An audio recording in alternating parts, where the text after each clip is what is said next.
Well, I want to welcome Susannah and Doug, entrepreneurs live near me. And I've got to know Susannah over the last year or so. And I'm delighted to welcome the two of you. I'll have your introductions about your backgrounds. I know that Doug, you're a consummate real estate guy, turned entrepreneur, and you also do real estate right now. And Susannah, you have had an amazing background. And rather than talk about what you do, let's talk about who both of you are and who are you, Susannah? And then Doug, the same question for you. In terms of like roles that I fill, I'm a mom, I am a partner, a wife, a friend. But I guess if I dig a little bit deeper than that, I think I am a specific type of risk taker. All right. And I'm for sure a creator, but not necessarily the traditional sense. And also, I think I'm also someone that's constantly looking to develop myself and grow. There's got to be a word for that, but that's definitely a big part of who I am for sure. Okay, Doug, who is Doug Winters rather than what he does? First and foremost, I am a husband and a dad. Two roles which I've taken on probably later than most people do in life.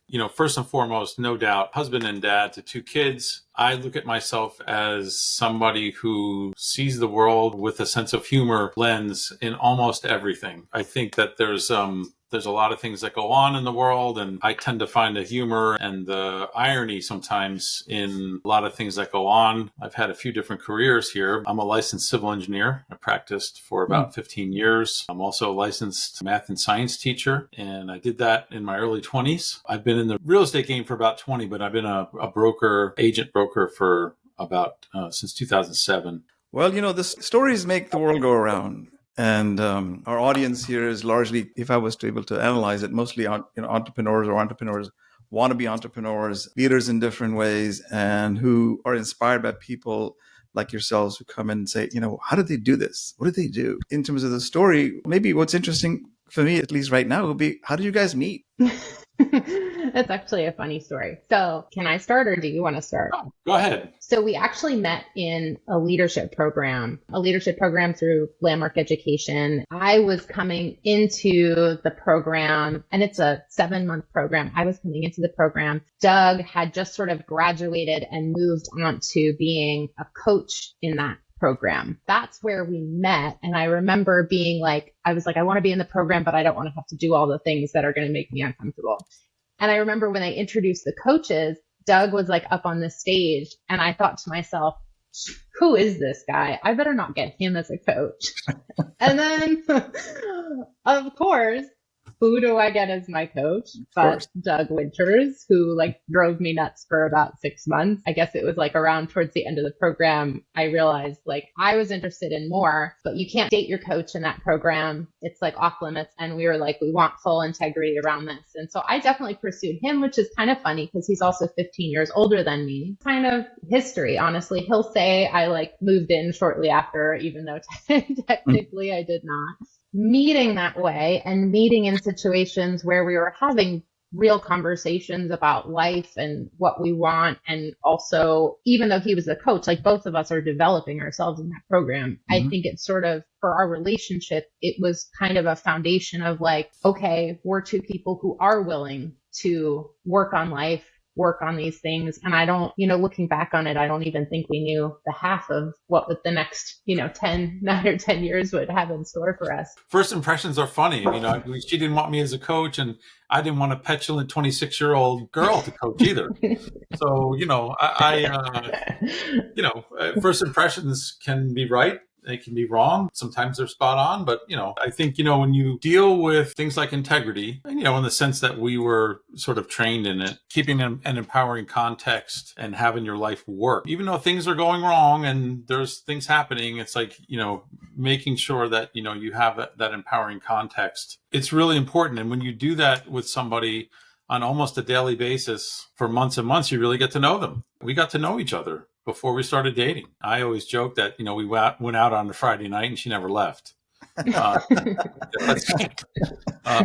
So when you really learn what somebody's really about in a really unguarded manner, it allows you to really see people for who they are. For me, I completely appreciate one of the things two I'll say, but one of them is she takes action begrudgingly takes action sometimes, but will take action on things to just get something done, and being able to look at yourself and understand that, hey, the way I see the world may not be the way it actually exists. I think it's a big deal.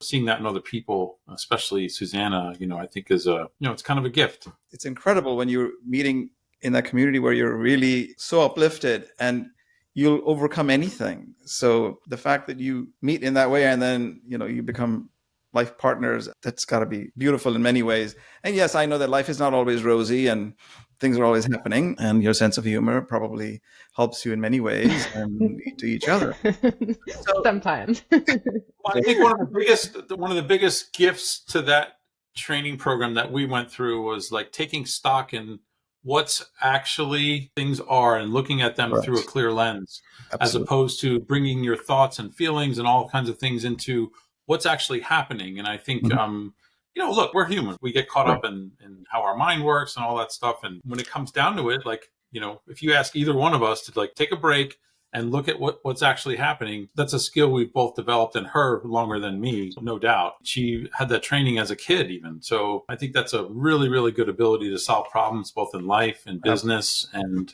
take steps forward. Fantastic. So, often how I write my books, et cetera, and all my work, I say that leadership and entrepreneurship is really a spiritual journey. We move subconsciously anyway, but we just don't realize it. So when you see things very clearly, that's got to be incredibly powerful to solve the world problems. However, I also know that transitions in our lives and pivots and opportunities and the pain comes from trauma of some sort or some obstacle you overcome, etc. So can you either individually or otherwise just talk a little bit about the obstacles or challenges you faced that became turning points for you in life to get to where you are today?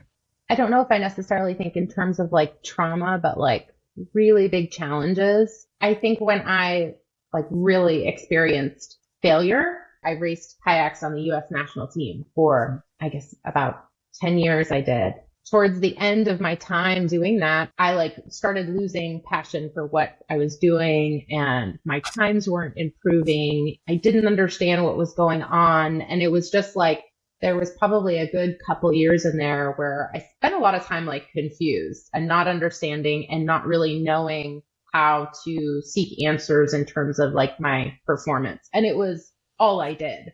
So my identity was wrapped up in that and everything. And ultimately, I retired in 2008 after Olympic trials, and I didn't make the Olympic team. And, I was prepared for that possibility. And I also felt like I finished, like I had a personal best time that I could like put in the book. But when I left kayaking, there was certainly this like huge amount of like grieving that happened. Like this was a role, this was something that I did where I had all my focus for 10 years. What I took from that and what I learned out of that, and has since happened again, being able to like play all out at something and like really go for it and then fail incredibly and like switch gears and taking the time to sort of like regroup. And it wasn't easy. Like there was a good probably like year to 2 years after that I really was like grieving that and like wondering if I was then on the right path and all that. I think when you go through that, you just learn so much, and you also learn that like you can reinvent yourself and you can create what's next, even if you didn't see it at all before.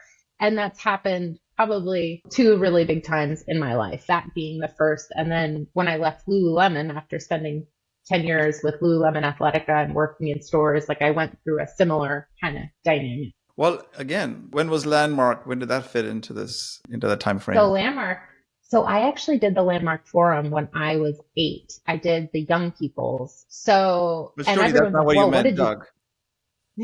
No, I went through that program when I was 8. It sort of laid kind of a foundation for self-growth. But when I was going through all that stuff I did revisit Landmark in 2007, kind of the year before Olympic trials. That made a huge difference. Just having a lot of that stuff on the forefront, it allowed me to kind of the BS that I was doing. I met Doug in 2010. What about you, Doug? Wow. Yeah. I grew up in a middle class household, middle child. So some of that still comes out in my personality, I think. I think I learned early even as an athlete, I could overcome, and I think people can. You can overcome maybe sometimes a lack of ability with just some hard work and hustle. I jumped into playing football for the first time, even though I played, basketball and soccer, a little bit of baseball as a young person. When I played football, my sophomore year of high school, I started playing. After I got out of school, I went on as a walk-on on the Old Dominion University basketball team, what I'll call a suspect jump shot, poor dribbling skills, probably not as fast as the guys I was playing with. Ended up making the team, and it was only because I hustled. At that point, I realized I had used all of the talent that I had to be on that team, and it wasn't going anywhere. I wasn't going to anywhere else, and I would probably never get a scholarship, and I had just outlived that. But it was a good lesson in that, hey, you can get some stuff done if you just work hard and hustle. And I worked my way through college, did 3 years as a civil servant in the Navy, and was in school full time. Got out, and I loved all that time. I was working as a lifeguard on the beach in New Jersey, and I loved it. I decided to become a teacher. So my last year of school, I got certified. Even though I'm a civil engineer, got certified to become a math and science teacher. And I did that for a few years. Looking back on that, it was probably, I loved coaching. I was a head basketball coach, but I also loved working on the beach. It's probably one of the best jobs, being a lifeguard in the ocean. But talking about how, overcoming things, I juggled a lot of things. Even in the late 90s, I remember getting my master's degree all in 1 year, finishing up my master's thesis, training for a marathon, and finding a new job and moving, all within a very, very short period of time. And I realized if you're willing to put yourself forward with some goals, you can get some things done. Personally, I find that a little harder now because I have more responsibilities. Juggling, a wife and 2 kids doesn't make it all about me anymore. And I'm constantly challenged with that. There was always something behind. I remember working as an engineer. I was a well-paid engineer, and I was probably antsy, I would say. I love the challenge. I love solving problems, but I hate sitting at a desk all day. Can't stand it. I can do it for periods, but if you ask me to sit down 40 hours a week at a desk, I'm in the wrong job. I ended up starting to get into the real estate business while I was an engineer, starting to flip some houses and do those types of things. And I really enjoy that. However, there's one thing I should bring up. This is back in 1993, I believe. If we're talking about coffee, I know we're not talking about coffee yet. But I remember this very distinctly. In Virginia Beach, they opened up a coffee shop. It was called First Colony. I remember going over there and thinking to myself, oh my God, how have I been missing this for all these years? As a senior in college, I was exposed to that. They actually First Colony opened up a coffee shop in our student center a year after that. And so all of a sudden, instead of, I don't want to name businesses here, but instead of drinking convenience store coffee or gas station, I had a chance to actually experience some real coffee. That always sat with me. And I think secretly, I've always wanted to own a coffee shop. The sense I'm getting is that you overcame because you have this passion for life. You use tools like sense of humor, et cetera, to overcome ways, because ultimately, yes, hustle can do certain things, but your enthusiasm for what it is you want to pursue, the hard work and all the other things that go with it sort of comes with that because you're so focused and passionate. So I think that's the sense I'm getting. Is that true, Susannah? Yeah. And the one thing I point out too, that one thing I love about Doug, and sometimes it drives me nuts as well, is he loves to learn, thrives off of learning something new. And I joke and call him a modern day Renaissance man. But he's taken photography courses. He's always cooked. When he cooks, it's not just oh, let's cook a quick dinner. Right. It's I'm going to read 3 hours in Cook's Illustrated and pick something out. And it's going to take, 24 hours preparation to then do, he cooks something. And now he's painting, which is so funny.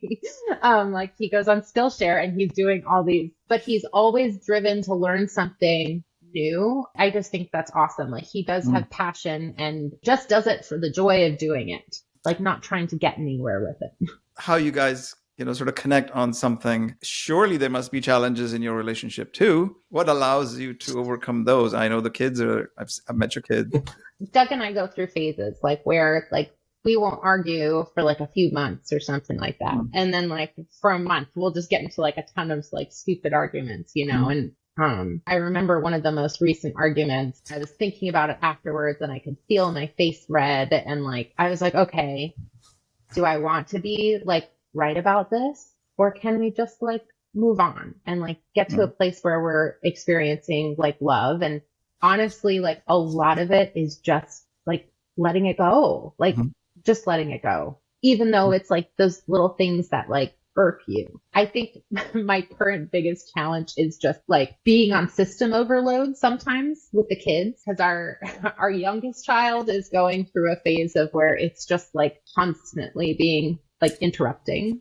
And when I'm trying to have a conversation with Doug, like sometimes it's so hard because like every time she interrupts, it's almost like the stress, like you can feel the stress level go out because you just want to get this last thing out. And I think that's just a challenge, is like, how do you keep your cool when it's like someone's just poking you and poking you and poking? It's and honestly, I don't have a solution for it. It's like literally like, okay, when we all sort of get there, we just check in with the kids. It's like, okay, how about we start fresh from here? Let's just set it all aside and let's just start fresh. I say it to Doug now too. I'm like, can we just start fresh, and we say it to the kids, and the kids will bring it and say it to us now too, which is really funny. It's like, can we just start fresh? You guys are arguing. She's like, can we start fresh? Good.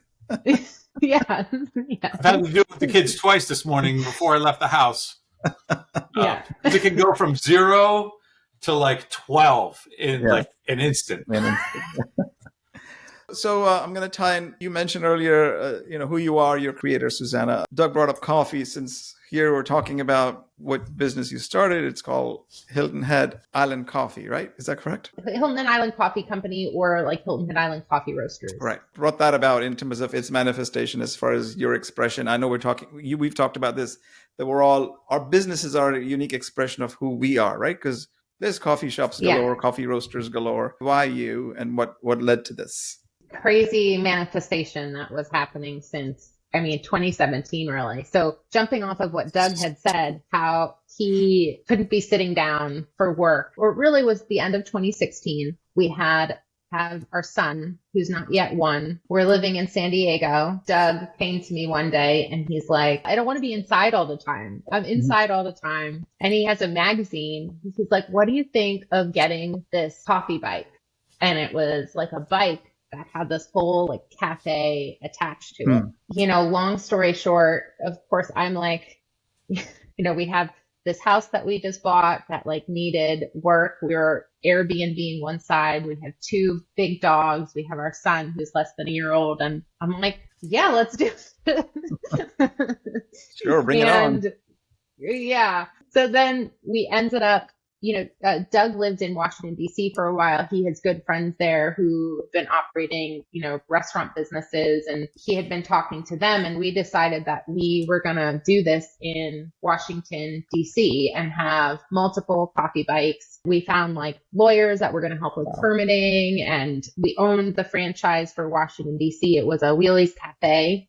They have since gone out of business. I don't think there's a Wheelies Cafe anymore. It was like the most challenging year ever, I think, for like so many different reasons. Looking back on it, it's so funny because that was not a fun year for me. Like I was still working for Lululemon, but it was really stressful in DC for a variety of reasons. I just wanted more time with our son. Like I felt like I was missing a whole bunch. We were trying to start these coffee carts on a bicycle in DC, and DC they weren't giving us permits. We were like, literally every time we would connect with them, it would be like, oh yeah, we'll have them in a week. And then, a month would go by.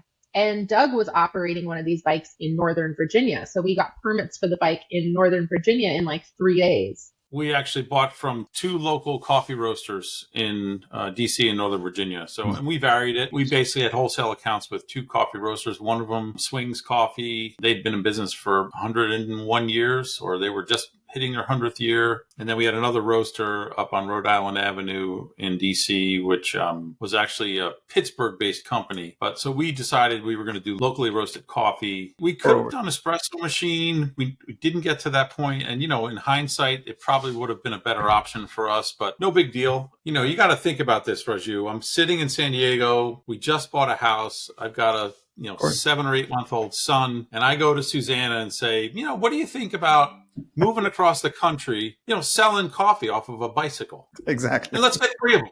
That's right. Think about that.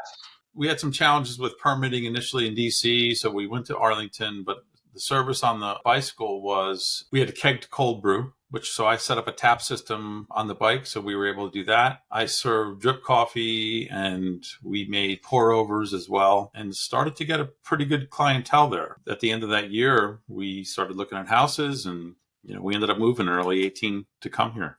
If you look around, there's no major cities on the ocean on the East Coast. Now, you could pick the highest populated places. I don't consider New York because it's not on the beach. You got to go out to the island. You got to go to Jersey. I wanted something where there was a major city, and I didn't want to live in Miami. And I had already lived in Virginia Beach. Although I would consider it, I wanted a warmer climate. So Charleston became the focal point for us. And after coming to Charleston, making a couple trips, we had looked at houses.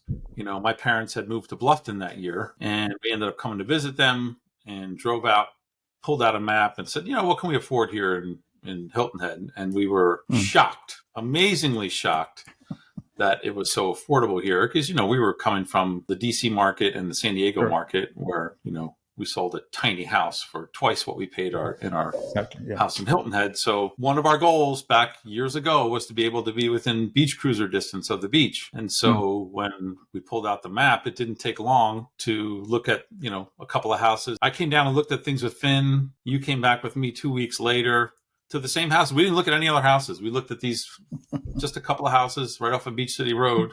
We're easy buyers. I think what we were craving was DC. There's so many great qualities about DC, right? Sure. Awesome park system. You can get anywhere by bike. There's great food. Great city and super intense, right? It's like you're moving 1,000,000 miles an hour. And I think we were both craving, especially we have this then 2-year-old, we really just wanted to slow down and enjoy some things and to take our time with stuff. I remember, it's so funny, the week that we moved, our whole kitchen is packed up. And I'm like, okay, well, let me just go on Uber Eats and we'll order food in. And I go on Uber Eats and it's McDonald's is on Uber Eats on Hilton Head. I don't know if it's changed by then, but I'm looking, okay. So, because in DC, you could get any food you want on Uber Eats. Move here, it's McDonald's. But I'm staring at the biggest kitchen that we've ever had. And I'm this is the shift, right? We're going from we have access to everything to now we actually have time and space to make all our meals in a kitchen that's comfortable. And so it was a really just an interesting shift and slow down. I felt I slowed down. I was so ready for it. It didn't take me even a week to calibrate. I had, left my job and I was okay, done. We're just going to go for walks all the time. So you're living the fact that life doesn't have to be so crazy for you to really not only enjoy, but be successful and actually work. You can work hard and yet be in this. So let's keep this a secret. Let's not tell people about Hilton Head. Susannah's a New Yorker, but, I grew up in that world. I grew up outside of New York City. Even though I lived in the Jersey Shore for a while, everything there's constant commitment, constant go, go, go. And I lived in DC for 5 or 6 years before I moved to San Diego.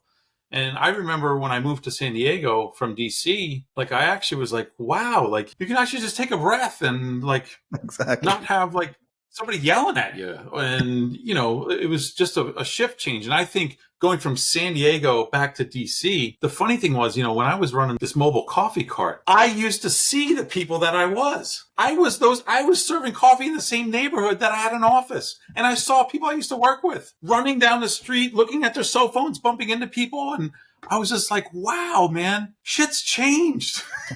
I remember being in Arlington and just realizing wow, this craziness. There's a lot of people there that get things done. There's also a great number of people that are doing things but not accomplishing anything. And I think that there's a big difference between looking like you're busy and then actually accomplishing things. So true. 43 years in New York, a native New Yorker. I just can't believe that we let life pass by so fast. Yeah, if you let that guy make that turn in front of you in New York, it's over. Your day's ruined. In South Carolina, it's hey, no, come on through. Go ahead. I think going off of that, though, experience going from DC to here taking on kind of like this slower living type of strategy. And I mean, it wasn't even that slow. I mean, Hilton Head smaller, but it's not like a small town. There's 40,000 people that are permanent residents here. But I think that sort of laid the foundation of when we were looking on to take on another coffee business. How do we do it in a way that is going to also be reflective of the life that we want to live? Because we had been in a place where we didn't have any time. We were rushing around. The goal with our company was always to like grow organically and trusting that like small steps were going to kind of make the bigger picture. And I have to say, like, that philosophy has like served us so much throughout our business, because when we started, Doug was roasting coffee in our backyard. I was, had both kids home with me. We were just doing like, one market a month. It made everything that we've done in the coffee business, like every step that we had to take had to be really intentional. Like, we're not going to just do stuff to do stuff. It's like every step we make is like, okay. And I don't want to say it was like calculated, because we are looking at options, but it was also intuitive, if that makes sense. It's like really like checking in about things. So for those sitting on the fence listening to this, Susannah, what is it that says, maybe a spark goes off, but what is it that could be the catalyst for them to say, I got to just have the courage to just do this? Yes, be intentional, but how do I start? What do I do? These are all the overwhelm that happens. I remember this time with Doug, we were on the fence about it, right? We were on the fence about, do we start roasting? Because now not only did we have one kid at home, but we have two kids at home. And Xana was a baby. She was a year old. Doug was still working his other thing. He's doing real estate. I was like, I don't want you away from us a whole bunch. I don't want you to have to go somewhere else to roast and spend hours away from us. Like, does this make sense for us? I was really nervous about like losing what we had created. And I think what had us move forward was all the red tape that we thought was going to be there was not. So like, we learned that we could just start roasting out of our house, like under cottage law, like coffee, you could do that. We could do just one farmer's market a month. And there was certain things that like, when I was like, oh, really, we can really start like these little baby steps. It just made sense. And it almost felt like the universe was kind of like pulling for us to do it, having to fight for every little thing. I think sometimes our society glamorizes the fight. It's like, oh, well, I worked so hard for this, or I fought to make this happen. And I think sometimes you can just wait for the universe to say like, yes. And when we had wheelies in DC, it felt like we had to fight for everything, to like push and to make things happening. And it wasn't fun, honestly. I mean, Doug probably had more fun because he was out on the bike serving people. You get this sort of these pushes of, it's like, no, all you have to do is this. Like, this is really simple. It was almost like the path was kind of like laid for us to just try it. This is something that's driven by inside of you, that you will deal with it, versus the place where you were. It was all the fights that you had to put up with, regulatory or otherwise, whereas here things were easier. Trying to contrast. I think there's different challenges. I loved living in DC for a lot of reasons. There's a lot of things I didn't like. In DC, there's one of the advantages is there's more people. So if you've got a good concept, you get in the right place, you can usually make things work. We don't have the population density DC has here in Hilton Head. So the place, can make a difference. But I think when you talk about, does the place make a difference? I think there's opportunity in Hilton Head that actually, kind of opened its doors to us. That's probably the best way to say it. It presented itself. We were trying to do something. I ended up getting a coffee roaster for Christmas, and I started roasting coffee. And, I'm like, hey, this is great. I'm, learning how to do this. And then, all of a sudden, we give some to some friends, and they're like, oh, thank you. And then the next time it's like, oh, thank you. Can we have some more? Giving out more coffee. And then all of a sudden it's like, well, I don't really feel like taking this from you. Can we pay you for it? And then they're like, you guys should open a place. I was actually really excited about trying to do it. This podcast is called Bold Conscious Connections, and sort of a subset of that is Bold Entrepreneurial Tales, which is what I'm working on here. What does it mean to be bold, to take that courage and make that decision to go forward, regardless of what it is? I mean, you've explained why coffee, but it could be anything. Yeah, I think we were bold and conscious enough to do it the way that we needed to do it, to have our boundaries honored and to have the life that we want to live as well. Because we may have been able to progress and move things further along, but I think we would have been sacrificing those things. when I know, like, I want to be able to make dinner at home most nights. I want to be able to enjoy my kids and have freedom. And so there was a very intentional balance of like, okay, how much can we take on at one point? So I think the boldness was also being willing to say no to things and to trust that like what we're doing is actually enough to move us forward. Because, you know, sometimes the entrepreneurial mindset is like, it's more. I just got to keep doing more action. I got to get that out there to this people, that people, and everywhere, and to like everything to everyone. It burns you out. And so I think the boldness was also just trusting that like what these small steps are going to make the difference. At least that's what it was for me. We think we found, you know, a need, so to speak. And I remember the conversation we had, Susannah. This is the spring of 2021, April. We were talking about this. And at that point, maybe I had soured a little bit on not doing the coffee business because I'm busy, you know, like I got stuff going on and I got a, you know, full-time business. And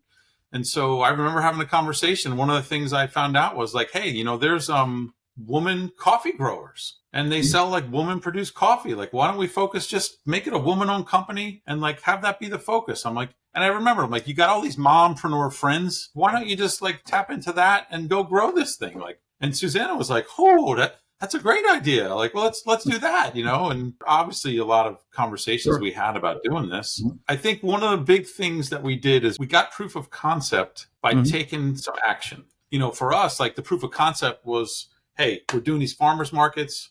And then all of a sudden, like it's growing, and we're doing some other special events. You know, we got to a point where we needed wholesale accounts or wanted to get wholesale accounts. So we had to move to a larger space, which comes at a whole separate set of circumstances and hoops to go through. It's not the end of the world. I mean, we could have just sat there and said, okay, we're going to close down this business and go for it, which is what a lot of people do. You know, we did that already and, you know, with mild success. I think the taking action part was probably where this all lies. That's awesome. Action creates momentum. Maybe you see results and you know which way to go if you don't like the results, right? Absolutely.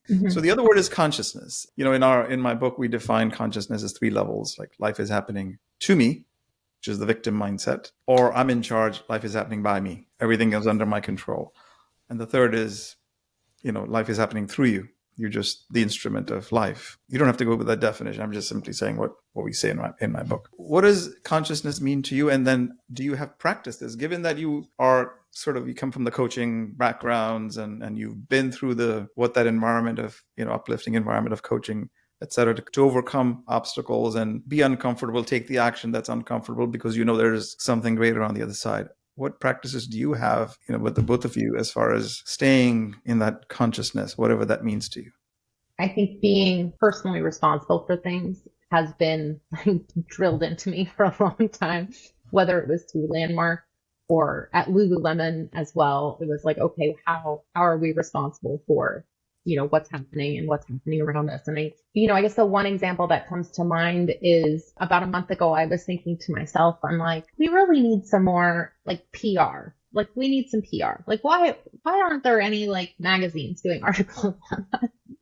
And I was thinking about that and I made this, like, there was this moment where I like asked the universe, I'm like, we could really use some PR, please. Like, would you help us out? And I didn't think about it after that. And then like 2 or 3 weeks later, I get an email from this guy from Daily Coffee News, which is like a coffee publication. And it didn't even occur to me. And he wanted to do like a little thing on a write-up on our opening. And it didn't even occur to me that like I had asked for that, because in my head, what I had envisioned was like local magazines and local, you know, newspapers and whatnot.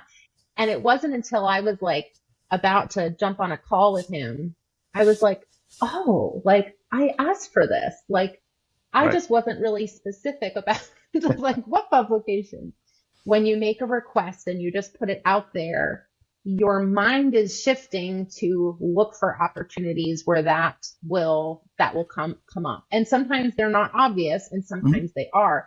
But I think by setting that, again, it's like the intention and the awareness. It's like when you set your attention and awareness in one direction, opportunities will be there. It's just, it's our job to kind of pick them out and to try them. And then also to, like, the other piece of it is, I think it's important to be grateful for it, you know. In that moment that I realized that I had asked for it, I was like, oh, thank you, universe. Like you had that show up.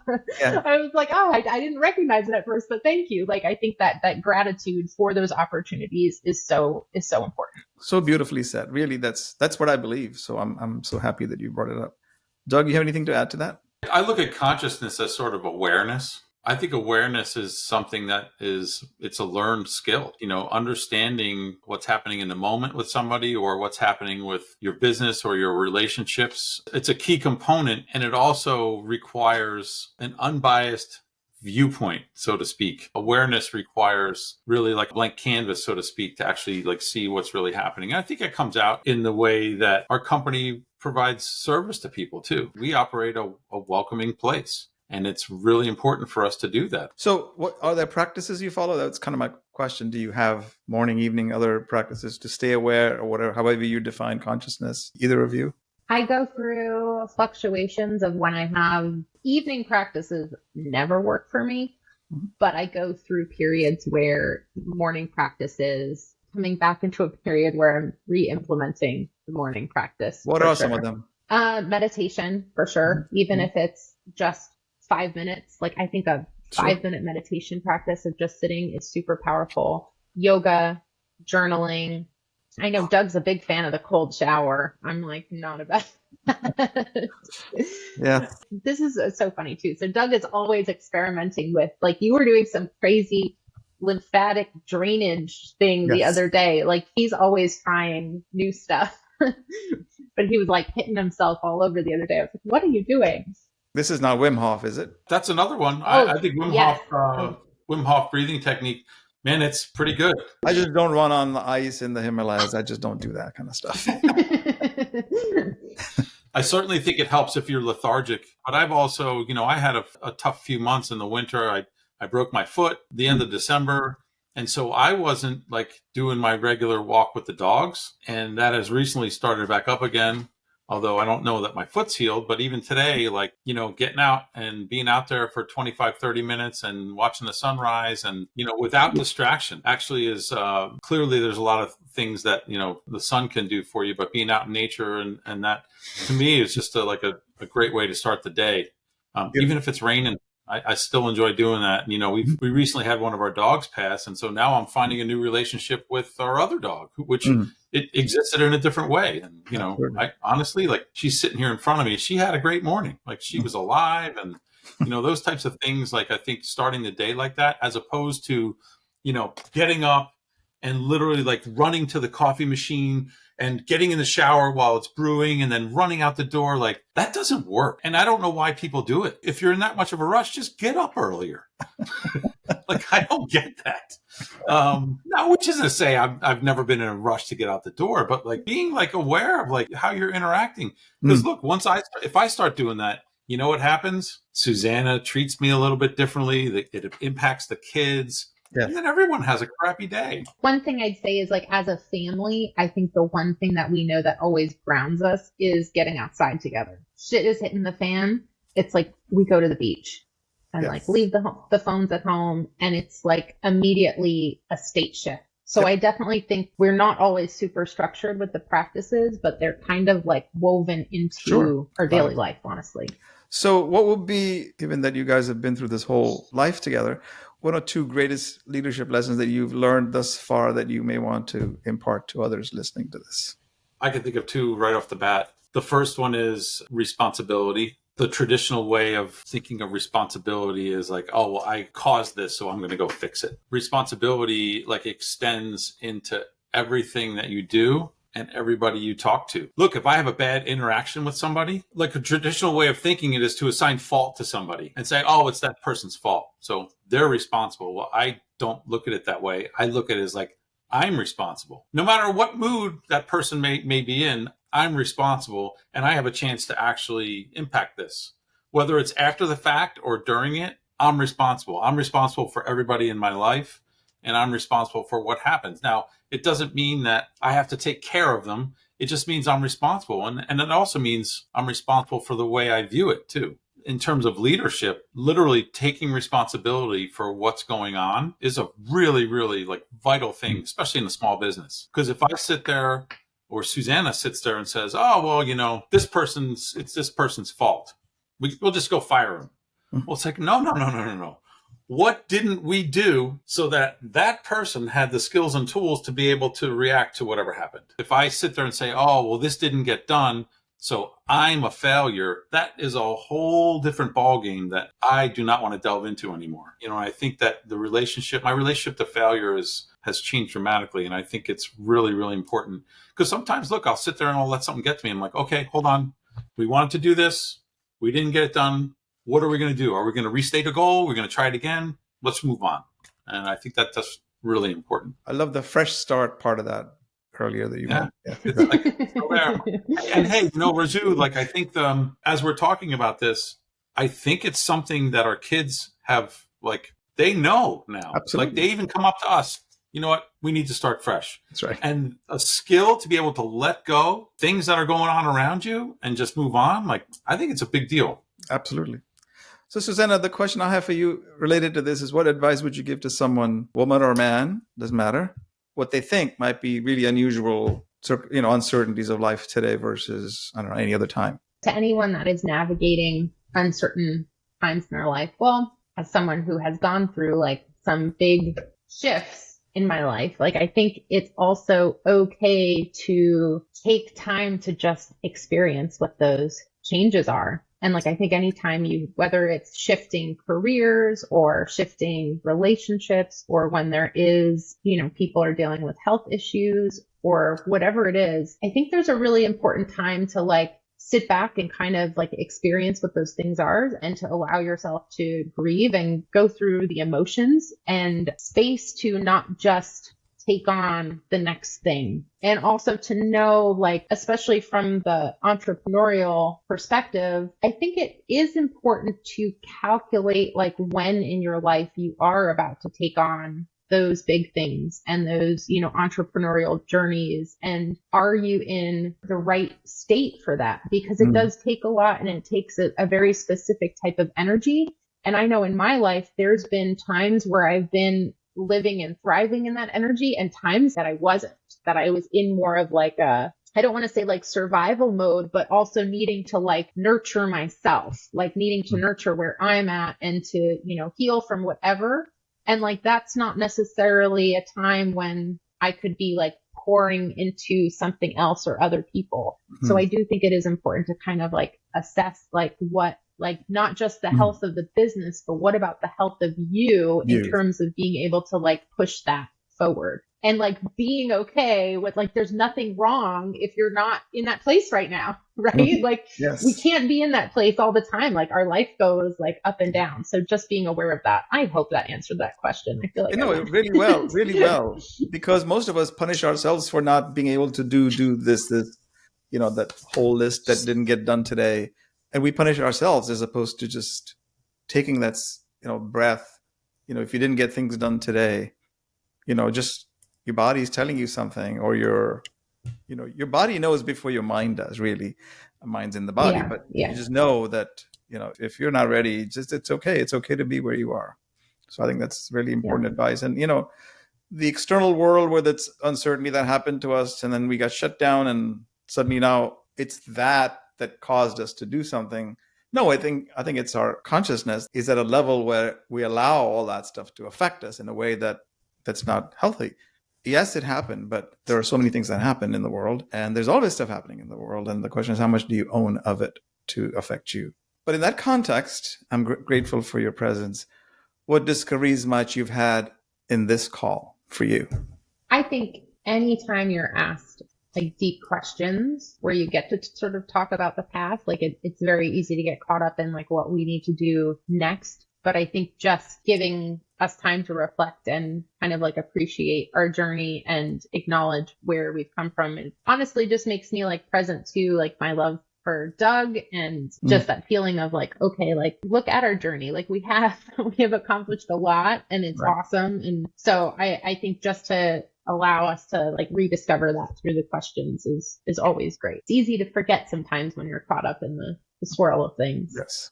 Doug, anything from you? What discoveries might you've had in this call, in the vein of gratitude and Yeah, has made me think about how I've over the years achieved goals and not achieved goals. And one of those things is like, hey, if you really want to get something done, it can get done as long as you want to do it and stay focused. Because there's some things that we've done that have fallen apart. And, I look back and it's probably because, really didn't really want to make this happen or not. And so people talk about the journey or whatever, like the doing of it is actually fun.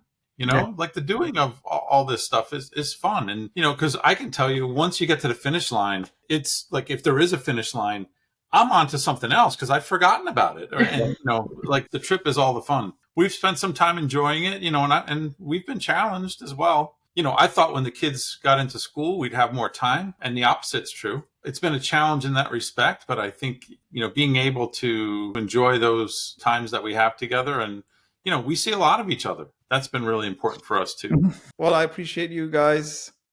Great to get to know you a little bit better, Doug. I hope to continue this journey with you. Thank you so much for having us. It's been an honor to get to have the deep conversations with you. Well, there's always more possible. All right. Well, thanks again, and appreciate you being here. Raju, thanks so much for having us. We really appreciate it. Absolutely.